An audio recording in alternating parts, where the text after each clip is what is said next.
Hey everybody, this is Ryan McClanahan with historythroughcards.com. I hope you're all doing very well today. This is the audio version of an article I did entitled The Life and Times of Hobby Pioneer John D. Wagner from March 21st, 2022. I used to think of myself as the champion card finder, but no more. I pass the crown to you. Jefferson Burdick to John D. Wagner, May 1st, 1938. How do you organize a hobby from scratch during the Great Depression?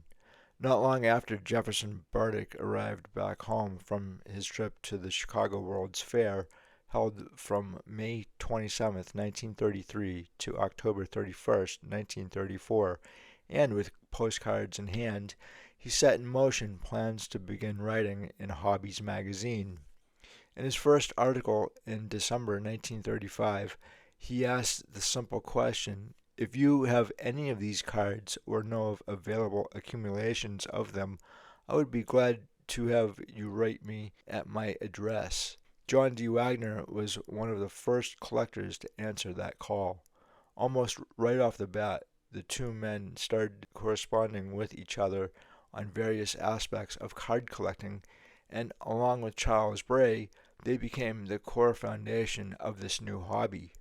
Through letters, correspondence, and articles in hobby publications, we really get a better picture of not just how this hobby started, we get great insight into how these men interacted between and thought of each other as they laid the foundations of the hobby we know of today. A young John D. in the era of the T206.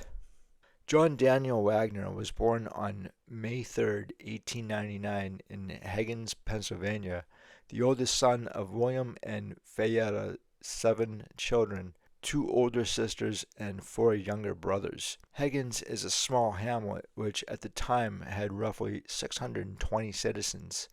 Not much has changed according to the last census, with only 916 people residing in the area.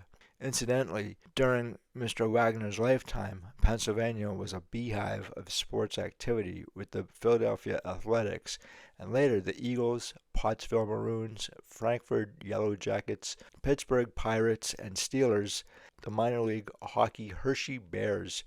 My guess is that John was a fan of the Athletics at the time and was first collecting T206 when Connie Mack's A's were in the midst of a dynasty with 6 American League pennants behind them: 1902, 1905, 1910, 1911, 1913, and 1914, while winning the World Series in 1910, 1911, and 1913. Mack's teams won over 100 games in 1910 and 1911, and 99 games in 1914. After getting crushed by the Miracle Braves in that series, Mack dismantled the team, having believed they took a dive.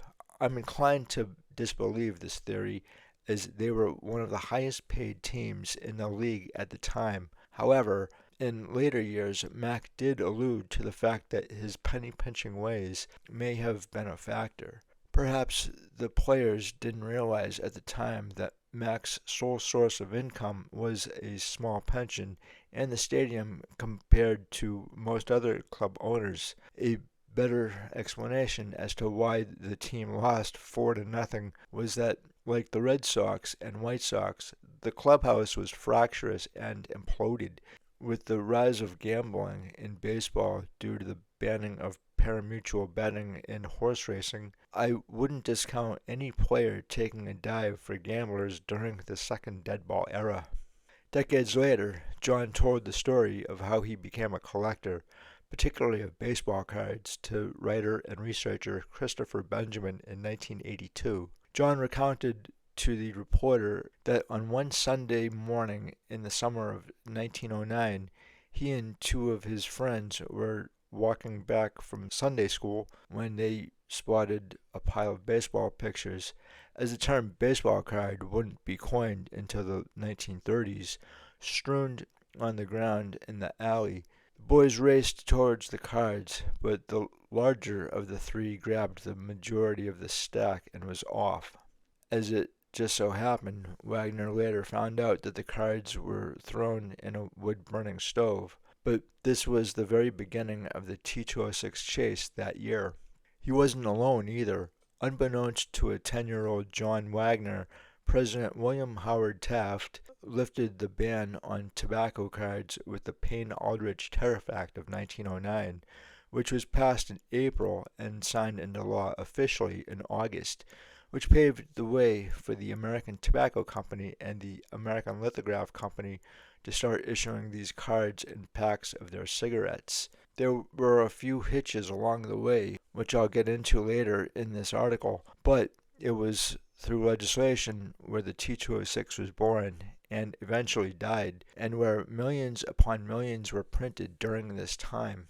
We don't know just how many T-206s were printed by the American Lithograph Company, but presumably at least 2 or more cards, and perhaps as many as 5, could be found in any number of the 16 associated American Tobacco Company brands. And looking through my go-to source for all things American tobacco, the 3-volume Cure for Insomniacs report of the Commissioner of Corporations on the tobacco industry suggests that 92% of all tobacco, or an astounding 7.27 million cigarettes, were sold just prior to T-206's issuance. I'm nobody's math wizard by any stretch of the imagination, but even with a full century after the last card was inserted into a pack, PSA population reports alone list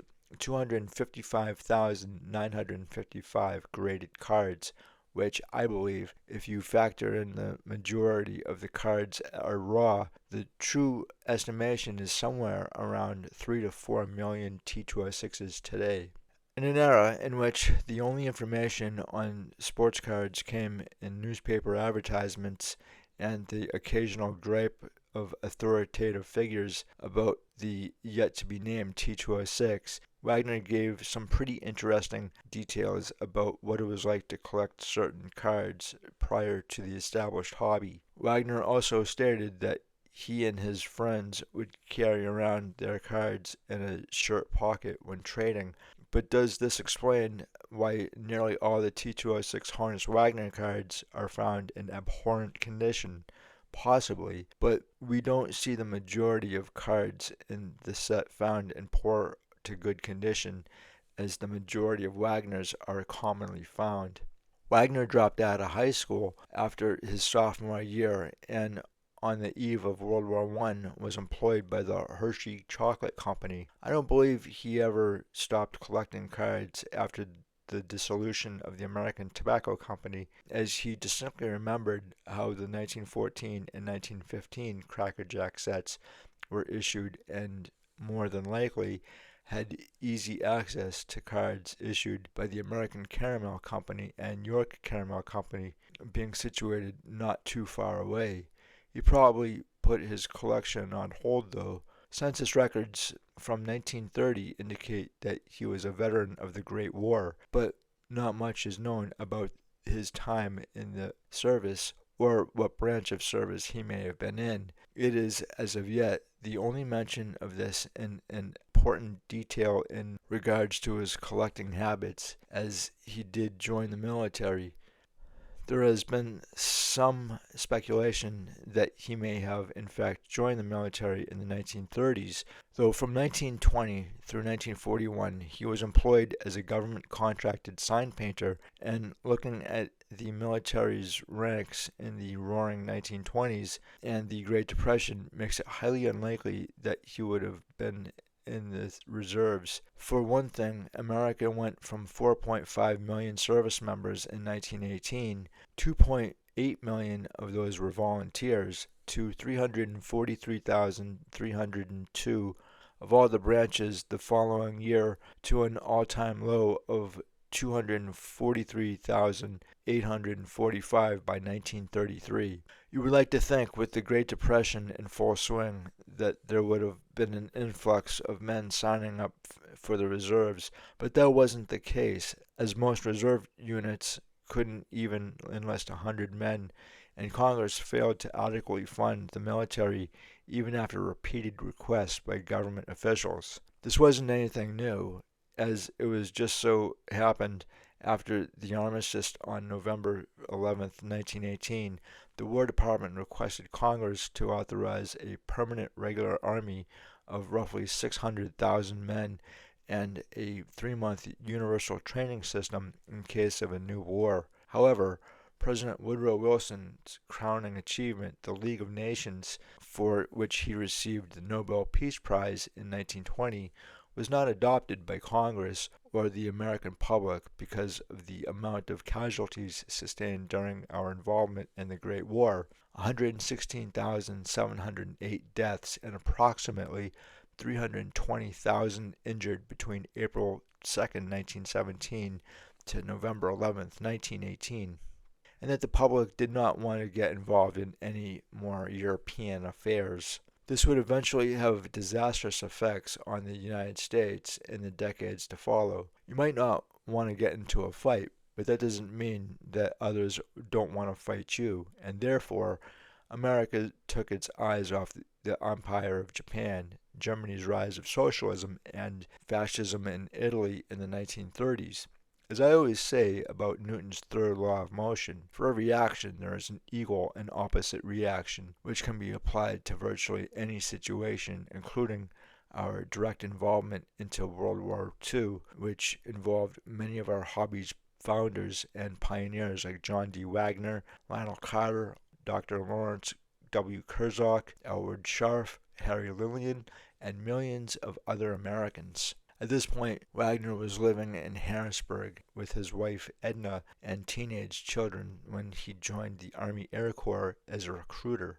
An interesting thing occurs in that World War II was right around the corner, and seemingly everybody in the country could feel it, including Jefferson Burdick, who asks Wagner, "I am wondering how your work will be if they pass the Compulsory Service Law, otherwise known as the Selective Training and Service Act of 1940, which went into effect September 16th of that year." The draft age was between 21 and 45, which is why we see John Wagner able to enter the service in March of 1941, just shy of his 42nd birthday, as it was the first peacetime draft in American history, where the services went from 334,473 in 1939 to 458,365 in 1940 and 1.8 million in 1941. Later, we see kids as young as 12 enter, lying about their age, of course, to men well past the required age limit, like Teddy Roosevelt Jr. and Hank Gowdy. I think it would take most of your job away. Maybe you would find yourself training rookies. I might even be a rookie myself somewhere, although I'm not in a physical condition for much of anything like that. I'll be 41 next year, and I fear that they would be wasting their time trying to do much with me. Wagner and the beginning of the hobby. John D. Wagner became one of the first collectors to answer Jefferson Burdick's request to join him in establishing a card hobby after his initial article in Hobbies magazine was published in December of 1935, and was just a few months later the two men were exchanging correspondence on cards, which he had the foresight to keep and are now studied by hobby researchers and historians, presumably what each other had and what these sets may have consisted of. Wagner signed up for Jefferson Burdick's Card Collector's Bulletin when it was first published and was collector number 12 or number 15 on his listing of subscribed collectors and dealers in 1937. Not even the whiz kids, Lionel Carter or Harry Lillian, Charles Bray or Edward Golden are on this list yet, and the two formed a close friendship, enough so that Burdick confided in his friend in June 1940. "Yes, I was laid up for a while. Nothing serious, I guess, but the doc sent me to the hospital where I could get good care. Where I live here is a good place enough to live, but it's no good at all in case you're sick. I could have gone to my aunt's, but as I have hospital insurance, the best place to go is right to the hospital. But the old doctor sure gets in plenty of a bill, even if the hospital costs nothing. Don't know yet what caused it all. Possibly a slight infection of some kind in the sore on my leg. I don't know. Began with bad chills and a fever 103. But I won't be taking any trips this year. I do want to get over to Albany and see a couple of parties next month if I can make it. Also, would like to go to New York for a week and get a glimpse or two of the fair, the 1939-1940 World's Fair, and think maybe by Labor Day I will be in shape for it. If you get that big vacation that is coming to you, or any part of it, I'd be glad to see you up this way. I have practically no accommodations, but would do whatever I could. At the time, prior to World War II, there were no checklists for any of our tobacco sets, such as the 1909, 1911 T206 and 1911 T205. These things had to be painstakingly pieced together by collectors, either swapping cards or a checklist through the mail to Jefferson Burdick, who in turn compiled a master list. In excerpts from these letters between Burdick and Wagner, we get a glimpse of this process. The one thing that is sure to amaze and astound is that many exceedingly rare cards that we know of today were actually passed around the mail between Burdick, Wagner, and other collectors, including Burdick's own T206 Honus Wagner, a card he received from John D., who found his first in a pile of cards sent by another area collector, and sent this one saying, "I have no use for duplicates." In another letter, Burdick states, "Dear Mr. Wagner, your letter and list arrived okay. Thanks a lot for the lists, etc. I am resending 2 cards that you can use and have picked up from lists to swap. Hope they will be alright. Can use about 10 from the list from Gold Border, which I have picked out. I'm sending about 20 cards to you, not all of them cigarette cards to swap for them, but if there is not anything there you can use. Dear Mr. Wagner, your welcome letters and cards received. Thanks a lot for them. There are about 121 that I did not have, so it sure helped to build up my collection." Of course, Burdick reciprocated by telling Wagner, "I shall always be glad to help you out in any time I can, and that you and your son were pleased with the cards I sent you. Will keep you in mind in regards to future cards, and sure would be glad if you would do the same for me." He went on to say, "I have about 50 of the brown background baseball cards, but don't seem to be able to pick many more in this time. They seem to be hard to find." In one particular letter dated December 1937, Burdick is actively compiling lists for this project, and this is where he becomes an intermediary between Wagner and collectors. "Glad to hear from you. Just wrote a letter to Howard M. Myers of Buffalo. I told him you two should get together on these number 520, and there's no use in getting up duplicate lists." From this, we now know that John D. Wagner was figuring out checklists for the 1911 T205 set, then known as set number 520, as early as 1937, though Burt goes on to say he has a typewriter and seems to have the time to work on them, so the job is his as far as I'm concerned. Or it's yours by the same token. I'd like to do it, but just don't have the time to work on them as should be. I had your number 521 list of the National League only changed to T206 in 1946. Did not get the American part. Don't think you had it ready at that time. Myers just got a lot of cards containing quite a few baseball, also some of the number 522 brown background series. Think he will list these in time. He suggests a list to end lists. He means one list to be standardized and passed around to all that are interested for editions, etc. This was quite a leap for Wagner, as I'm sure when he first encountered baseball cards in 1909 that he never imagined he would be part of something so vast and monumental. As has been theorized by several hobby historians over the years, he was able to acquire many of his cards through his travels in the Army Air Corps and Air Force, and it's been said that he had perhaps one of the nicest collections rivaling that or exceeding that of Jefferson Burdick's. It should be noted that Jefferson Burdick's sports card collection only accounted for roughly 15% of his overall collection of 306,353 cards. According to the Metropolitan Museum of Art, which houses Burdick's collection, there are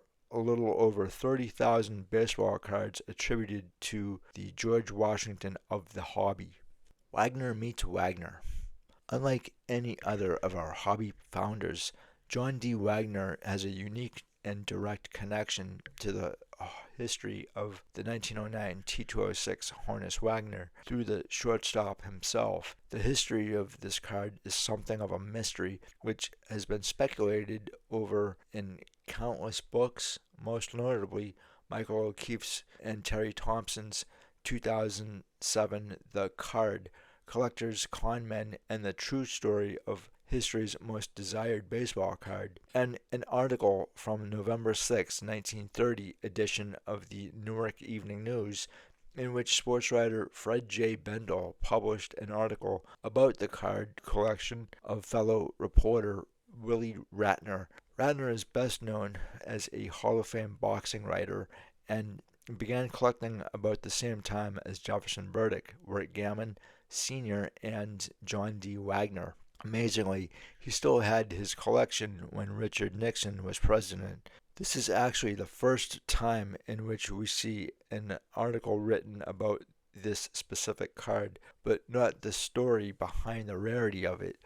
The October 12, 1912 issue of the Sporting News is our first reported accounting of Pittsburgh Gazette sports writer John H. Gruber's attempt to secure a contract with Honus Wagner on behalf of the American Lithograph Company and American Tobacco Company, which is fully detailed in my 2020 article, The American Tobacco Company's Rise of the T206. In March of 1943, Jefferson Burdick wrote to Wagner specifically about the set, saying, "I'm enclosing a card which I think you'll still need. If so, it will complete your set, and you and Bray will have the only two complete sets of 521 known."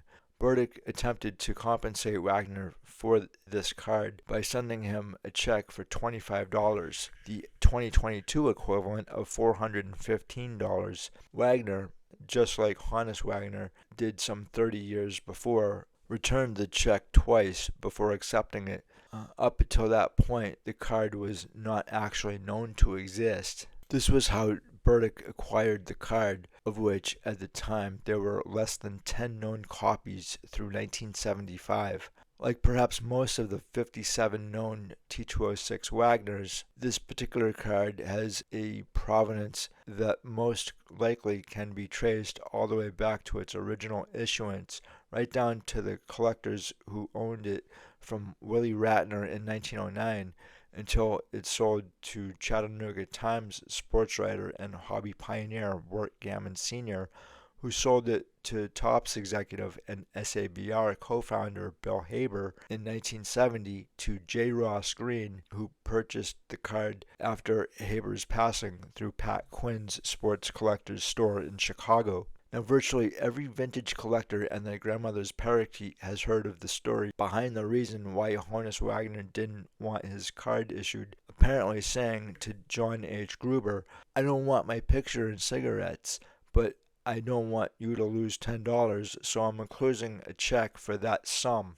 This has to be perhaps one of the most ambiguous answers to the question of rarity ever told in the history of the hobby.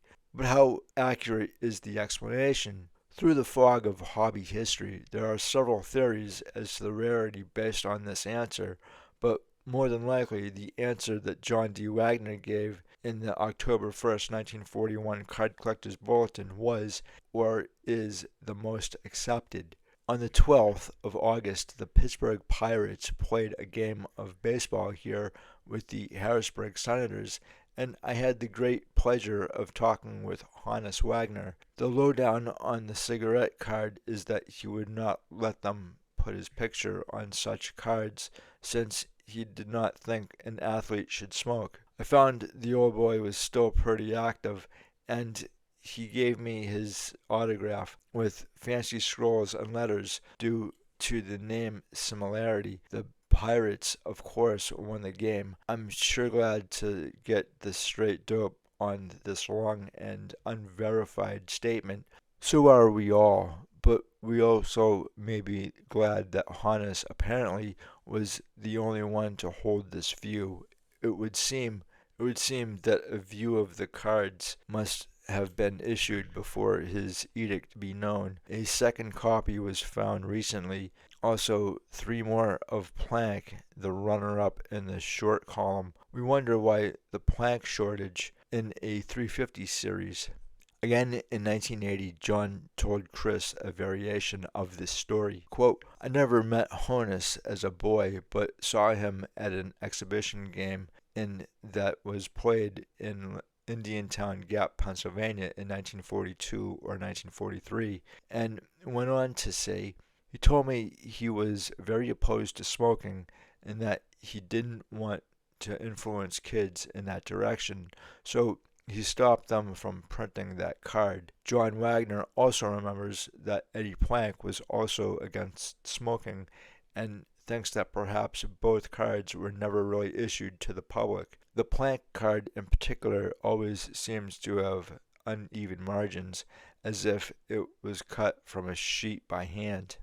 I wanted to find out about their game Wagner mentions in his article, and as it turns out, Frankie Frisch was also at this game as a spectator with an ulterior motive. The Fordham Flash, not too far removed as a player since 1937, was now the manager of the Pirates, having taken over for Pie Traynor the previous season. What I didn't fully realize until diving into a Harrisburg Telegraph article was that the Harrisburg Senators were affiliated with the Pirates. Then Frisch settled back to watch the Harrisburg club in action. He was particularly anxious to get a look at Billy Cox, the Newport lad, who cost Pittsburgh $20,000, the 2022 equivalent of $391,161.90. Frisch smiled with satisfaction when Billy raced home with the first run of the game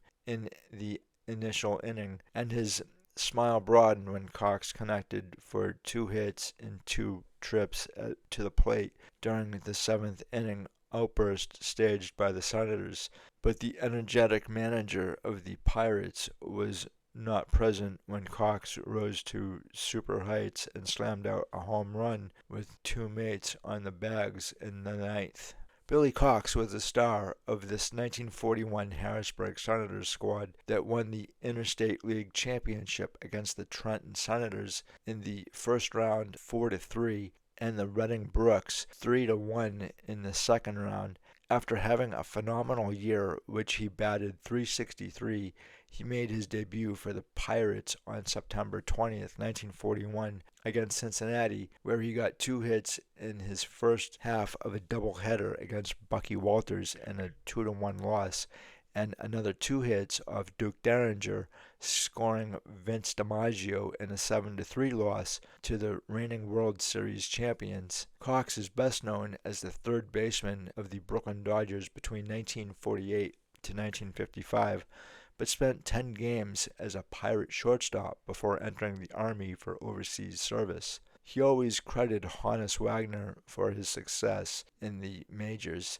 This seems to be a recurring theme, with the Flying Dutchman as a coach of the team after his retirement in 1917. It was a position that he retained just shy of 40 years, Wagner was instrumental in developing the careers of many Pirates players, including Joseph Floyd Archie Vaughan, widely considered the second greatest shortstop ever to play the game. Under Wagner's tutelage, Archie Vaughan turned into a 9-time All-Star and won the 1935 National League batting title. With 276 strikeouts in 1,817 games and a lifetime .312 batting average, he was a fierce competitor on the field whose enshrinement to the Hall of Fame in 1985 was directly due to Wagner. And I'm sure you could most likely add the Wayner brothers, Hazen Kai Kyler, and Pie Traynor to that list of Wagner disciples. Perhaps one of the biggest gripes I have about Honus Wagner isn't Honus Wagner himself, but in the way his 1909 T206 has taken on almost mythical proportions to the point that it has overshadowed his career. Both Jefferson Burdick and John D. Wagner contributed to the myth of the card when they initially reported on it in the Card Collector's Bulletin. In 1943, Charles Bray conducted the first auction for sports cards with the James N. Colquitt collection, and this is when Jefferson Burdick began to place values on the cards based on what they were going for in Bray's auction. Usually the first place any change in value would occur was in the Card Collector's Bulletin on February 1st, 1943. Burdick mentions that asking price for the Wagner was $1, the 2022 equivalent of $16.62, and the Eddie Plank at 50 cents, equivalent to $8.30 in 2022. The sales history of these cards have been incredible ever since. The first time the card went for over $1 million was in 2000 when the Gretzky-McNow Wagner set a new record, previously smashing the old record the same card sold for in the March 1991 Jim Copeland collection sale of $451,000. As of this article, the most ever paid for a copy was in August 2021 when Robert Edward Auctions sold an SGC3 for $6,606,296. Amazing when you stop to consider that John picked up his second copy at a New York City bookstore for a penny. John D. in the post-World War II hobby. Jeff was completely honest, one of a kind. He was against high prices because he thought it would ruin the hobby. John D. Wagner on Jefferson Burdick. John Wagner retired from the Air Force in 1955 as a Master Sergeant. The Army and Air Corps split into two different branches on September 18, 1947, which meant that he could spend more time to devote to the hobby. Things were a little different for him as he transitioned from collector to assisting Jefferson Burdick in publishing and editing the American Card Catalog. In 1948, he sold his non-sports collection to Charles Bray and his sports card collection in 1960, essentially ending his long and storied hobby career. Perhaps more important than the cards he obtained and reported on was the friendships he made along the way and his overall contributions that he made. Wagner was highly regarded and influential in helping start the hobby for other generations to follow. One such collector was Rob Lifson, future auctioneer of REA Auctions, who recalled Wagner when as a teenager, saying years later, "I knew John D. Wagner very well when I was much younger. I forget exactly how I found him, but he was a legendary collector who was well known for, at the time, having a T206 set, including Wagner, and I naturally wanted to contact him if possible. I somehow tracked him down. I probably found a family member who told me how to contact him. I don't remember exactly, simply because it was a long time ago. I'm guessing this was circa 1980. Anyway, he was at the old soldiers' home in Washington, D.C. That's where he lived, very comfortably. It was almost like a hotel room, but with doctors to check up on his health, and he was very happy to have me come and visit and make deals and talk cards. Washington was not the easiest place for me to get to. I remember taking the train and a cab, and I visited with him 3 times, as well as talking on the phone. When I visited, mostly we talked cards and old-time collectors. He knew Burdick and Bray and all the early collectors, but he somehow would also pull cards out of drawers, and he made a few deals. Thinking back, I'm not sure how he would have had cards at the home, but he really lived there, so I guess he could bring whatever he wanted there. Most of his cards were elsewhere in storage, including his T206 set with Wagner, and he had gotten rid of part of his collection already. I remember he told me he did some dealing with a great and very colorful early dealer by the name of Tom Collier, who at the time had virtually everything. Tom Collier, along with Mike Ehrenstein, founded TCMA in 1972 as their initials. It was changed later to the Card and Memorabilia Associates. John Wagner was sharp as a tack and a true gentleman. I was very aware of talking to him that he was a link to the past of the collecting world, an almost lost world, and had all kinds of information that was fascinating, at least to me. So it was a special treat to be able to talk collecting with a living legend. Most fascinating thing he told me involved the legend of the T206 Wagner. I asked him if he ever met Honus Wagner, with John D. Wagner sharing his name, John Wagner, as well as having Wagner's T206 card. Also, as I recall, John D. Wagner was originally from the Pittsburgh area, so it seemed like a reasonable question.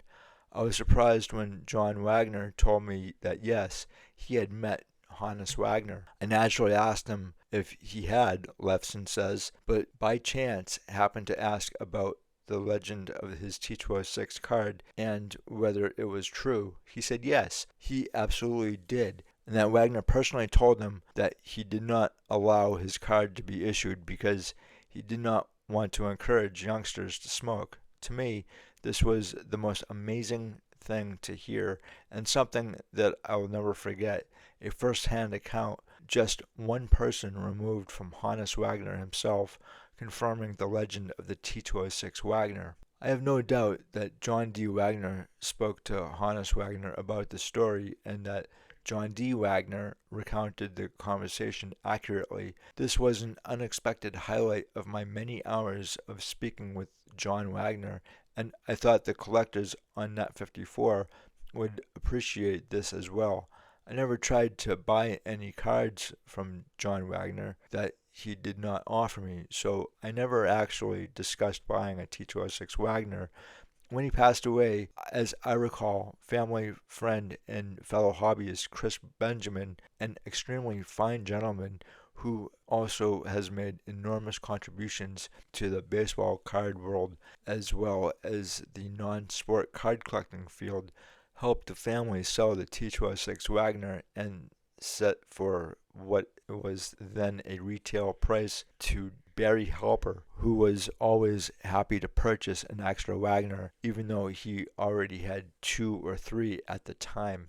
I'm currently not aware of, nor have ever read, any article that he may have published. However, I found his letters to fellow collectors to be impressive and are important to the fundamental understanding and future research of how this hobby was founded. He gave an important insight on what is perhaps the card that defines, if not represents, the hobby in the T206 Wagner, and is possibly the most responsible for its legendary status. John D. Wagner later served as a special consultant to the Card Collectors Bulletin and the United States Cardioliphic Society well into his 80s. He passed on in 1988 and is buried in Arlington National Cemetery, but left such a lasting impression with fellow collectors that Irv Lerner inducted him into the Card Collectors Hall of Fame in the early 1970s.